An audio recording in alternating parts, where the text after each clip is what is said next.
Welcome back, everybody.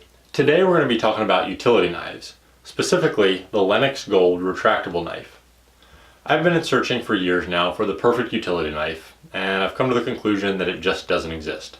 But I have found one that works really well for my needs. For years I used to use this flip-out style knife that almost carries like a pocket knife. It has a clip on the side, and I liked them a lot. One of the things that I really liked about them was the quick blade change outs. You can just pop that lever open and have a blade turned around and a nice sharp blade in there in no time. I found myself, however, moving from this and gravitating more to the retractable style knife just for the way it just slides in and out of your pocket easily, and it just feels more natural to me to slide that blade out than to flip this swing out knife out. I started out from that and moved on to the Stanley, $7 knives, and they work pretty well. They have a fairly positive blade engagement when you set it somewhere. Most of the time it stays. They have extra blade storage, but I found myself always using dull blades because by the time I go and find a screwdriver and my fingers are cold and I fumble around with a new blade, it could take 3 or 4 minutes to get a new blade in there. It was always just such a hassle that I never fooled with it. So I decided to spring for one of these Lenox models, and I've been really pleased with it. So for me, this has kind of combined the best of both worlds of the other two typical style knives. Just starting out with the outside of this, first of all, most knives are going to have some kind of texturing or rubber on the outside. This doesn't, but it doesn't really need it. Just the shape of the whole handle is just, it's not bulky, but it fills your hand out nicely, and it has kind of a swale on the back that as you grip onto it, it just seems like it just melts into your hand just really nicely. Yeah, you don't need any other kind of texturing or anything. And that also, that lack of texturing or rubber or anything allows it to slide in and out of your pocket or tool belt pretty easily. So we've covered the outside. Let's look at actually how the blade changes in and out. So to change the blade out, we're going to slide this all the way out, press in on the button and over to the right, and that's going to unlock the blade, and we can just pop that out, flip it around, and stick a new side in. You'll notice here that I have an X on this one side. Usually whenever I use a blade and I go to flip it around, I'll throw an X on that just to indicate that that's the dead side, and that when this side is burned up, I can throw the blade away and not get it confused with anything else, or not try to flip it around and use it again.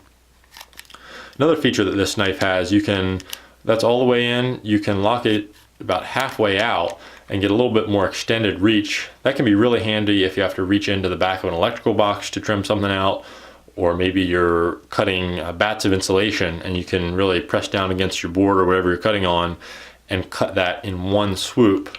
And sometimes that little extra length is just all you need. Stick that back in, slide that in.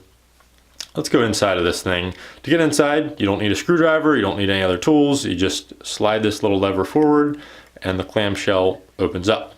This little spring here that prompts that opening action is just a little friction fit onto the nub that it's on. Sometimes it likes to fall out, typically at the worst possible time in the middle of a muddy job site or something, but I need to dab some super glue on that to keep it in place. The blade storage, we can see here is just a couple spring-loaded metal lips that I actually took a screwdriver and spread those out a little bit to be able to accommodate a few more blades. You can fit 4 or 5 blades in there pretty easily. The action up front here is nice and open. You can slide that forward. If you get any dirt or grit or sand in there, you can blow that out with an air hose. So I really like that aspect of it. And we can close it back up. You might have noticed that I'm using these Lenox Gold blades. It's actually a bimetal alloy. The main body of the blade is a little bit softer, fairly flexible, not flexible, but more flexible than the tip. And then the actual edge, the tip of that, is a carbide alloy, which supposedly lasts, Lenox claims, 3 times longer than a typical blade.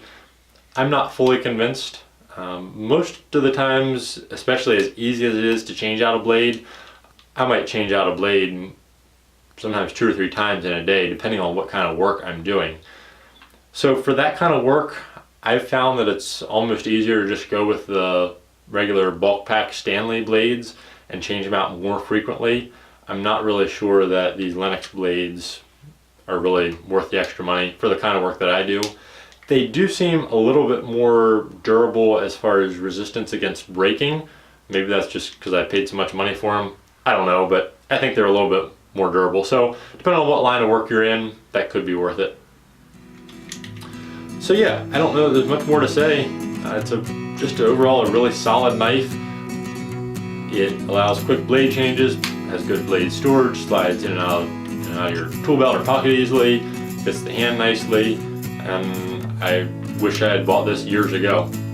If you want to get a hold of one of these for yourself, you can check out the links in the description where you can get them on Amazon. You can also get a hold of blades, the Lenox Gold blades or regular Stanley blades through those links.